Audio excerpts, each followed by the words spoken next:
Hello दोस्तों, मैं श्यामन पांडे। आपका बहुत बहुत स्वागत है हमारे चैनल पॉलिटी पढ़ो पे। जैसा कि आपको पता है, हम हमारे चैनल पे polity, constitutional law, international relation से रिलेटेड टॉपिक को डील करते हैं। उससे रिलेटेड जितने भी बेसिक लेक्चर्स होते हैं, एमसीक्यू लेक्चर्स होते हैं या प्रीवियस ईयर पेपर्स होते हैं डिफरेंट एग्जाम्स के, उसको हम सॉल्व करते हैं। तो इसी कड़ी में चूंकि हम अभी यूपीपीसीएसजे के पेपर को देख रहे थे, उसमें जो जीएस वाला पेपर होता है उसमें इंडियन पॉलिटी का सेक्शन आता है। तो इंडियन पॉलिटी के जो क्वेश्चन जीएस के पेपर में पूछे जा रहे थे उसको हम कंप्लीट कर रहे हैं। तो हमने इसके पहले के जो एग्जाम्स है उसके हमने क्वेश्चन कर लिए हैं। 2003 का क्वेश्चन करा है हमने, 2006 का कर लिया है, 2012 का क्वेश्चन करा है, और यूपीपीसीएसजे का 2013 का जो पेपर था जीएस वाला, उसमें जो इंडियन पॉलिटी का सेक्शन आता है वो हमारा आज का लेक्चर रहेगा। उसके एमसीक्यूज को आज हम सॉल्व करेंगे। तो ये जो प्रीवियस ईयर के पेपर होते हैं उसको सॉल्व करने से आइडिया मिलता है कि जो पीसीएस लेवल के एग्जाम्स है उसमें किस तरीके के क्वेश्चन जो है पेपर सेटर इस टाइम पे सेट कर रहे हैं। तो अभी हम क्वेश्चंस को आगे देखते हैं। इसके पहले मैं आपको बता दूं, अभी तक अगर आपने अभी चैनल को सब्सक्राइब नहीं किया तो कृपया करके चैनल को सब्सक्राइब कर दीजिए, वीडियोज को लाइक और शेयर करिए, जिससे कि बेनिफिशियल जो है इन्फॉर्मेशन है वो सारे लोग को अच्छी इन्फॉर्मेशन सबको प्राप्त होती रहे। और आगे चलने से पहले मैं आपसे ये भी बोल दूं कि अगर आप मुझसे जुड़ना चाहते हैं तो आप मेरे social media handle Twitter, Instagram and LinkedIn पे मुझसे जुड़ सकते हैं। इन सारे के जो लिंक्स हैं वो डिस्क्रिप्शन में दिए गए हैं। तो चलिए बिना लेट करते हुए हम क्वेश्चन को सॉल्व करते हैं।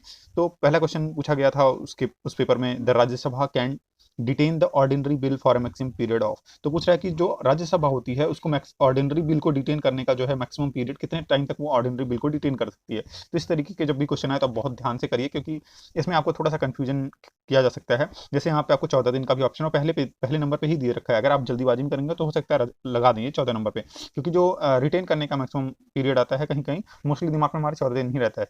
लेकिन जब ऑर्डिनरी बिल की बात आती है तो ऑर्डिनरी बिल को राज्यसभा मैक्सिमम 6 महीने तक डिटेन कर सकती है, वो अपने पास रख सकती है। लेकिन यही बात अगर आपको मनी बिल के केस में आ जाए, मनी बिल जो कि आर्टिकल 108 में आता है, तो अगर मनी बिल की बात की जाए तो मनी बिल को वो 14 दिन से ज़्यादा अपने पास नहीं रख सकती है। तो मनी बिल के केस में जो है वो मैक्सिमम पीरियड जो है 14 दिन हो सकता है डिटेन करने का, लेकिन ऑर्डिनरी बिल के केस में ये 6 महीने तक हो सकता है। अगला क्वेश्चन देखते हैं। क्वेश्चन नंबर सेकंड है, who is the x officio chairman of the planning commission. तो एक्स ऑफिशियो चेयरमैन कौन होता था? चूंकि पहले का क्वेश्चन है 2015 के, तो नीति आयोग बना नहीं था, तो प्लानिंग कमीशन हुआ करता था। तो एक्स ऑफिशियो चेयरमैन कौन होता था? तो इसका सीधा सीधा आंसर है नीति आयोग का जो इस टाइम पे भी नीति आयोग का जो एक्स ऑफिशियो चेयरमैन है वो प्राइम मिनिस्टर ही है। उस टाइम पे प्लानिंग कमीशन का भी prime minister ex officio chairman होता था। अगला क्वेश्चन देखते हैं। Question number 3, the Panchayati Raj system under 73rd constitutional amendment act 1993 does not apply to. तो पूछ रहा है कि ये जो है 73rd जो कॉन्स्टिट्यूशनल अमेंडमेंट है 1993 का, वो कहाँ कहाँ अप्लाई नहीं होता है। तो ये जो है अप्लाई नहीं होता है, तो इसका जो आंसर हो जाएगा वो नागालैंड, मेघालय और मिजोरम, ये तीन जो इसके आंसर हो जाएंगे। अगला क्वेश्चन है question number 4, which state of India has made rain water harvesting compulsory for all houses. ये उस टाइम का करंट का क्वेश्चन है, आप इस तरह के क्वेश्चन को नहीं याद करेंगे अभी के लिए। फिलहाल ये चूंकि उस टाइम पे पूछा गया था, तो इसका जो आंसर हो जाएगा वो तमिलनाडु, ये डी इसका करेक्ट आंसर हो जाएगा। इसको आप अभी के लिए स्किप कर सकते हैं। अगला क्वेश्चन है, as a non member who can participate in the proceeding of either house of parliament. कह रहा है कि कौन जो है एक नॉन मेंबर होता है, मतलब कि वो मेंबर तो नहीं है जो भी राज्यसभा या लोकसभा का, लेकिन वो भी फिर भी वो जो है हाउस ऑफ पार्लियामेंट में वो जो है प्रोसीडिंग्स में उसमें भाग उसके पार्टिसिपेट कर सकता है, भाग ले सकता है। जो इसका सीधा सीधा आंसर होता है अटॉर्नी जनरल। अटॉर्नी जनरल आपको किस आर्टिकल में दिया है, तो आप इसका जब भी आप क्वेश्चन देखें तो याद किया करें। तो आर्टिकल जो 76 है उसमें जो है अटॉर्नी जनरल के बारे में बात की गई है। तो अटॉर्नी जनरल को ये पावर होता है कि भले वो मेंबर राज्यसभा या लोकसभा का मेंबर नहीं, सदस्य नहीं होता है, लेकिन फिर भी वो जो है लोकसभा या राज्यसभा की प्रोसीडिंग में भाग ले सकता है, क्योंकि जो अटॉर्नी जनरल होता है वो गवर्नमेंट का एक तरीके से रिप्रेजेंटेटिव होता है, जो एडवोकेट। तो वो जो है वहाँ पे पार्टिसिपेट कर सकता है, जिससे कि वो उसको इन्फॉर्मेशन रहे कि चल क्या रहा है, कि अगर गवर्नमेंट के अगेंस्ट कोई केस आता है तो उसको ब्रॉड इन्फॉर्मेशन जब रहेगी तो वो अच्छे से टैकल कर पाएगा, इसलिए वो प्रोसीडिंग्स में भाग लेता है। अगला क्वेश्चन पूछा गया था, in the year 2010 the election commission of India celebrated it. तो 2010 में इलेक्शन कमीशन ने अपना क्या सेलिब्रेट करा था? तो सीधा सीधा आंसर इसका सी, डायमंड जुबली उस टाइम पे उन लोगों ने सेलिब्रेट किया था। अगला क्वेश्चन देखते हैं। Question number 7, who among the following can act as a presiding officer of the house without being its member. तो कह रहा है इसमें कौन जो है प्रिसाइड कर सकता है एज ए हाउस का, वो मेंबर नहीं होगा लेकिन फिर भी वो प्रिसाइड कर सकता है ऑफिसर ऑफ द हाउस को। तो इसमें कौन सा मेंबर नहीं होता। आप ये क्वेश्चन बहुत घुमा के आपको पूछा गया। स्पीकर और के जो होते हैं वो तो मेंबर होते ही हैं, चेयरमैन ऑफ लेजिस्लेटिव काउंसिल वो भी मेंबर होते हैं, स्पीकर ऑफ लेजिस्लेटिव असेंबली वो भी जो है मेंबर होते हैं। लेकिन जो वाइस प्रेसिडेंट ऑफ इंडिया है, जो वाइस प्रेसिडेंट ऑफ इंडिया है वो राज्यसभा का मेंबर नहीं होता है। वो तो चूंकि वाइस प्रेसिडेंट होता है इसी वजह से एक्स ऑफिशियो चेयरमैन होता है राज्यसभा का, तो वाइस प्रेसिडेंट इसका करेक्ट आंसर हो जाएगा, कि वो जो है मेंबर नहीं होता है लेकिन फिर भी वो प्रिसाइडिंग ऑफिसर ऑफ हाउस यानी प्रिसाइडिंग ऑफिसर ऑफ राज्यसभा होता है। अगला क्वेश्चन देखते हैं, question number 8, who appoint the chief election commissioner of India. तो पूछ रहा है कि कौन जो है chief election commissioner of India को अपॉइंट करता है। तो चीफ इलेक्शन आप जब भी देखेंगे तो जो इलेक्शन कमीशन से रिलेटेड आर्टिकल्स है वो 324 से स्टार्ट होकर के अपना कंटिन्यू होते हैं। तो इसमें जो है चीफ इलेक्शन कमीशन की बात करी गई है। तो चीफ इलेक्शन कमीशन को जो अपॉइंट करने की बात है, तो चीफ इलेक्शन कमीशन को जो है प्रेसिडेंट अपॉइंट करता है, इस बात का आप ध्यान देंगे। तो और जो इस पे अगर हम देखें कि अपॉइंटमेंट की डिट्टो बात कहाँ, तो 324 के सब क्लॉज जो 2 है उसमें जिसमें चीफ इलेक्शन कमिश्नर के अपॉइंटमेंट की बात की गई है कि उसको जो है प्रेसिडेंट अपॉइंट करता है। अगला क्वेश्चन देखते हैं, question number 9, the joint sitting of Indian parliament for transacting legislative business is prescribed over by. तो जो जॉइंट सिटिंग होती है ऑफ इंडियन पार्लियामेंट की, वो ट्रांजैक्ट की जाती है लेजिस्लेटिव बिजनेस किसके द्वारा प्रिसाइड की जाती है। तो जॉइंट सिटिंग की बात जो भी है, हमने देखा है कि जॉइंट सिटिंग की जो बात है 108 में आती है। सॉरी, इसके पहले शायद मैंने मनी बिल के बारे में आपको बताया होगा, और वहाँ पे शायद मैंने बोल दिया था आर्टिकल 108, वो आर्टिकल 110 है, तो इसका ध्यान देंगे। तो जो जॉइंट सिटिंग की बात है वो जो है प्रिसाइड किसके द्वारा की जाती है, ये बात अगर पूछी जाए तो स्पीकर ऑफ लोकसभा के द्वारा जो है जॉइंट सिटिंग प्रिसाइड की जाती है। जॉइंट सिटिंग जब भी बुलाने की बात आती है तो बुलाता तो उसको प्रेसिडेंट है, बट प्रिसाइड करता है उसको स्पीकर ऑफ लोकसभा, इस बात का आप ध्यान देंगे। इसके पहले जो मनी बिल की ऑर्डिनरी बिल की बात जब हम कर रहे थे, तो वहाँ पे मैंने आर्टिकल 108 बोला था, वो आर्टिकल मनी बिल का जो है 110 होगा, इस बात का आप ध्यान देंगे। अगला क्वेश्चन देखते हैं, question number 10, the succession of a state from the Indian union has been barred by. तो सक्सेशन को बार किया गया था कि सक्सेशन जो है नहीं किया जाएगा, सक्सेशन ऑफ स्टेट नहीं होगा। तो ये किस अमेंडमेंट के थ्रू किया गया था, तो इसका डी जो है इसका करेक्ट आंसर हो जाएगा। 16th अमेंडमेंट जो था उसके तहत ऐसा किया गया था। बाकी 35th अमेंडमेंट जो है वो सिक्किम के एडिशन से रिलेटेड है। 29th अमेंडमेंट जो है किसी बेसिक चीज़ से है। बाकी 22nd जहाँ तक मुझे याद आ रहा है, तो ये 22nd अमेंडमेंट जो है शेड्यूल से नहीं, सॉरी, कोई बेसिक प्रोविजन होगा तो नहीं याद आ रहा है, कोई दिक्कत नहीं है। 16th अमेंडमेंट इसका आंसर हो जाएगा। अगला क्वेश्चन देखते हैं, क्वेश्चन नंबर 11 है, who is the first law officer of the government of India. तो first law officer of government of India कौन था, तो वो सॉरी किसको माना जाता है, ऐसा पूछना चाह रहे हैं। तो जो first law officer of government of India होता है वो अटॉर्नी जनरल ऑफ इंडिया होता है, जो कि आर्टिकल 76 में दिया गया है। इसके पहले हमने अटॉर्नी जनरल के बारे में डिस्कशन कर रहे हैं। अगला क्वेश्चन देखते हैं, question number 12, which one of the following state was first to introduce Panchayati Raj system. तो कौन सा स्टेट जो था, पहला स्टेट था जो पंचायती राज सिस्टम जिसने इंट्रोड्यूस किया था। तो राजस्थान जो है पहला वो स्टेट था जिसने पंचायती राज सिस्टम को इंट्रोड्यूस किया था। पंचायती राज सिस्टम का जो कंसेप्ट है वो बेसिक से चला आ रहा है। इसमें इसके डेवलपमेंट में काफ़ी जो है रोल रहा है, चाहे वो बलवंत राय मेहता कमेटी हो, अशोक मेहता कमेटी हो, थंगन कमेटी हो, गडगिल कमेटी हो, ये सारे का काफ़ी योगदान रहा है। और उसी ड्यूरेशन में जो है फिर बाद में 73rd 74th कॉन्स्टिट्यूशनल अमेंडमेंट 1992 में पास होते हैं। और जो है पंचायती राज सिस्टम का इंट्रोडक्शन था वो राजस्थान में 1959 में ही स्टार्टिंग में हो गया था, नागौर जिले में। और सेकंड जो स्टेट था, जब कभी कभी सेकंड स्टेट भी पूछा जाता है, तो आंध्र प्रदेश जो है सेकंड स्टेट था जहाँ पे पंचायती राज सिस्टम को इंट्रोड्यूस किया गया था। पहला जो है राजस्थान था। अगला क्वेश्चन देखते हैं, क्वेश्चन नंबर 13 है, पूछ रहा है the principle of fundamental rights can not be amended. या जो प्रिंसिपल ऑफ फंडामेंटल राइट्स हैं वो अमेंड नहीं किया जा सकते under article 368 was propounded bye supreme court of India and. तो किस केस में ऐसा बोला गया था कि फंडामेंटल राइट को जो है आर्टिकल 368 के तहत जो है अमेंडमेंट नहीं किया जा सकता है। तो इसका आंसर हो जाएगा गोलकनाथ केस, बी इसका करेक्ट है। Golaknath versus state of Punjab इसका करेक्ट आंसर हो जाएगा, जो कि 1967 में आया था। अगला क्वेश्चन देखते हैं, क्वेश्चन नंबर 14 है, विच one of the following state does not have a by cameral legislature. किसके पास बाई कैमरल लेजिस्लेचर नहीं है, मतलब वहाँ पे अपर हाउस लोअर हाउस यानी कि जो लेजिस्लेटिव असेंबली और लेजिस्लेटिव काउंसिल दोनों नहीं है। तो इसका जो आंसर हो जाएगा वो आपका, चूंकि ऑप्शन में यूपी में तो है, हमको पता है, बिहार में भी है, कर्नाटका में भी है, मध्य प्रदेश में नहीं है, तो एमपी में नहीं है, तो इसका बी इसका करेक्ट आंसर, चूंकि यहाँ पे नॉट ही पूछ रहा है तो एमपी इसका करेक्ट आंसर हो जाएगा।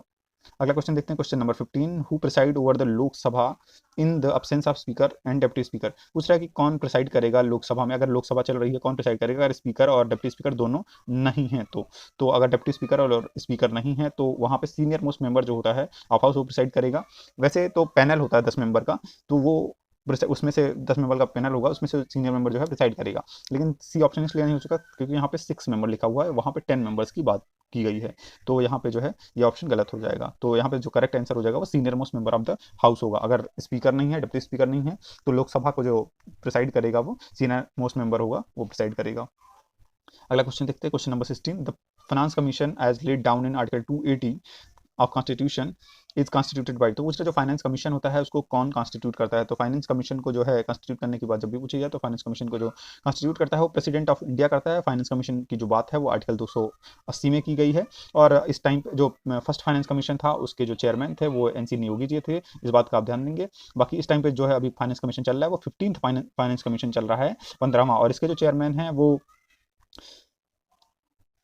किस सॉरी ये केसी नियोगी जी थे। और जो 15th फाइनेंस कमीशन चल रहा है इसके जो चेयरमैन हैं वो एनके सिंह जी हैं, इस बात का आप ध्यान देंगे। और एक बात और बता दूं कि जो 15th फाइनेंस कमीशन, चूंकि कोरोना की वजह से नॉर्मली जो फाइनेंस कमीशन का टर्म होता है 5 साल का होता है, लेकिन चूंकि अभी कोरोना था तो इसका जो टर्म था उसको 2 भागों में विभाजित करके जो है ये चल रहा है। तो एक तो हमारा 2020 से 21 तक चला था, 20 से 21 में, फिर अभी जो है 21 से लेकर के 25-26 के ड्यूरेशन में चल रहा है, तो इस बात का आप ध्यान देंगे। और जो अभी एग्जाम हुआ 2023 का पीसीएसजे का, उसमें ये क्वेश्चन पूछा भी गया था, उसका ड्यूरेशन क्या है जो 15th फाइनेंस कमीशन है। तो अगला क्वेश्चन देखते हैं, पूछ रहा है 17, the right of children to free and compulsory education act came into force. तो इसके लिए आपको आर्टिकल 21 ए का नॉलेज होना चाहिए। और जो है जो 86 अमेंडमेंट हुआ था 2002 में, जिसके तहत जो है राइट ऑफ चिल्ड्रन और to free and compulsory education आया था, और वो कब फोर्स में आया था ये पूछना चाह रहे। तो चूंकि अमेंडमेंट तो 86 अमेंडमेंट 2002 में हो गई थी, लेकिन वो फोर्स में आया था 1 अप्रैल को 2010 में, तो इस बात का ध्यान देंगे। अगला क्वेश्चन देखते हैं, क्वेश्चन नंबर 18 है, the committee on parliament which has the largest membership is. तो कौन सी कमिटी है पार्लियामेंट की जिसमें सबसे ज़्यादा मेंबर होते हैं जो दिए गए हैं। तो एस्टीमेट कमेटी होती है जिसमें सबसे ज़्यादा मेंबर्स होते हैं। अगला क्वेश्चन देखते हैं, question number 19, the Lok Sabha secretariat comes under direct supervision of. तो जो लोकसभा सेक्रेटरिएट होती है वो किसके डायरेक्ट सुपरविजन में आती है, इस बात का ये जो है क्वेश्चन पूछना चाह रहा है। तो स्पीकर ऑफ लोकसभा इसका करेक्ट आंसर हो जाएगा। अगला क्वेश्चन देखते हैं, question number 20, who decides whether a bill is money bill और नॉट। तो कोई जो बिल होगा वो मनी बिल होगा या मनी बिल नहीं होगा, ये कौन डिसाइड करता है। तो ये जो है स्पीकर ऑफ लोकसभा डिसाइड करते हैं। या फिर अगर बाई चांस वहाँ पे राज्यसभा के बारे में ये बात पूछा जा रहा है तो वहाँ पे जो चेयरमैन होंगे वो डिसाइड करेंगे। फिलहाल इसका जो ऑप्शंस के अकॉर्डिंग करेक्ट आंसर होगा speaker of Lok Sabha correct answer हो जाएगा। अगला क्वेश्चन देखते हैं, question number 21, if the budget of the government does not gate pass by 1 April how is the government expenditure undertaken. कह रहा है कि अगर बजट 1 अप्रैल को पास नहीं हो पाता है किसी रीजन की वजह से, तो गवर्नमेंट का जो खर्चा होगा वो कैसे चलेगा। तो इसका जो आंसर हो जाएगा वो हो जाएगा आपका vote on account. Vote on account एक प्रोसीजर होता है जिसके तहत जो है जो भी खर्चे का पैसा पहले होता है, लगता है कि इतने दिन तक नहीं चल पाएगा, उतना पैसा जो है गवर्नमेंट ओट ऑन अकाउंट के थ्रू पहले से निकाल लेती है और जो है गवर्नमेंट को रन कराती है। अगला क्वेश्चन देखते हैं, question number 22, which one of the following is not one of the documents that are presented to the parliament as a part of budget. तो बजट के साथ काफी जो है एडिशनल डॉक्यूमेंट्स को प्रेजेंट किया जाता है, उसमें से पूछ रहे जो नीचे दिए गए उसमें से कौन सा एक नहीं प्रेजेंट किया जाता है। तो इसका जो करंट जो इसका आंसर हो जाएगा करेक्ट आंसर वो रेवेन्यू बिल हो जाएगा, क्योंकि रेवेन्यू बिल जैसा ऐसा कुछ प्रेजेंट नहीं किया जाता है। बाकी appropriation bill, demand for grants, ये सब जो है उसके साथ में बजट के साथ में ही पेश किया जाता है। और बजट की जो बात है अगर आप देखें तो कहाँ पे दिया गया है, तो हमारे यहाँ पे आर्टिकल 112 जो कॉन्स्टिट्यूशन में दिया गया है उसमें बजट की बात करी गई है। डायरेक्ट बजट वर्ड मेंशन नहीं किया गया है, वहाँ पे annual financial statement term use किया गया है, लेकिन एनुअल फाइनेंशियल स्टेटमेंट को ही हम जनरली बजट कहते हैं। तो आप ध्यान देंगे बजट जो है आर्टिकल 112 में मेंशन तो नहीं है, लेकिन एनुअल फाइनेंशियल स्टेटमेंट वहाँ मेंशन है, लेकिन वहीं से बजट का कंसेप्ट आता है। अगला क्वेश्चन देखते हैं, question number 23, which one of the following economic subject does not come in the ambit of finance commission. कह रहा है कि नहीं आता है फाइनेंस कमीशन के एम्बिट में, कौन सा ऐसा सब्जेक्ट है। तो division and distribution of income tax and other taxes ये तो आता है, grant in aid and state by ये भी आता है, distribution of plan revenue and so ये प्लान रेवेन्यू की बात जो है ये फाइनेंस कमीशन के एम्बिट में नहीं आती है। ये चूंकि क्वेश्चन उस टाइम का है तो वहाँ पे प्लानिंग कमीशन हुआ करता था उस टाइम पे 2013 के आसपास में, तो प्लानिंग कमीशन के एम्बिट में ही आता था, ना कि फाइनेंस कमीशन के। और बाकी any other matter concerning financial relation between union state तो ये भी आता है। तो पूछ रहा है कौन सा नहीं आता है, तो distribution of plan revenue and resources नहीं आता है, क्योंकि ये उस टाइम के प्लानिंग कमीशन के एम्बिट में आता था। अगला और सारे क्वेश्चन जो भी 2013 के रहे हैं वो हमने कंप्लीट कर लिए हैं। तो आगे हम 2015 का जो पेपर हुआ था उसके जो क्वेश्चन थे इंडियन पॉलिटी के जीएस पेपर के, उसको हम सॉल्व करेंगे। तो आप लगातार चैनल से जुड़े रहें, आप इस तरीके के इन्फॉर्मेशन पाते रहेंगे। और मैं आपको इस बात की गारंटी दे सकता हूँ कि जो भी पेपर में पॉलिटी स्पेशली पूछा जाता है, जो कि पीसीएस लेवल के पेपर हैं, तो उस पेपर में आपको कभी भी कोई दिक्कत नहीं होगी। आप 95% एक्यूरेसी के साथ क्वेश्चन को सही करके आएंगे अगर मेरे चैनल के सारे लेक्चर्स को आप जो है सीरियसली देखते हैं और एमसीक्यूज़ को भी लगातार आप फॉलो करते हैं। अभी तो हम मोस्टली एमसीक्यूज़ को ही सॉल्व कर रहे हैं, बाद में जब हम लेक्चर्स को सॉल्व करेंगे तो आप पूरा जब सारा लेक्चर एक साथ देखेंगे और जितने भी एमसीक्यूज़ हैं, चाहे वो पीसीजे में पूछे जा रहे हो, नॉर्मल पीसीएस में पूछे जा रहे हो, या फिर हमने जो लेक्चर हिंदी और इंग्लिश मीडियम के एमसीक्यू लेक्चर्स ले रखे हैं, वो आप सारे देखेंगे, आपको बहुत ज़्यादा बेनिफिट मिलेगा। आप खुद जो है बाद में कमेंट बॉक्स में मुझे लिख के ये बात बता सकते हैं, आपका अगर किसी एग्ज़ाम में अच्छा एग्ज़ाम जाता है इन सारे वीडियोज़ को देखने के बाद। तो लास्ट में आपको बोल दूँ, अगर आपने अभी तक चैनल को सब्सक्राइब नहीं किया तो कृपया करके चैनल को सब्सक्राइब कर दीजिए, वीडियोज़ को लाइक और शेयर करिए। और अगर आप मुझसे जुड़ना चाहते हैं तो हमारे सोशल मीडिया हैंडल्स पे मुझसे जुड़ सकते हैं, जो कि ट्विटर, इंस्टाग्राम और लिंक्डइन है। इनके जो लिंक्स हैं वो डिस्क्रिप्शन में दिए गए हैं। और चैनल से जुड़े रहने के लिए आपका बहुत बहुत धन्यवाद।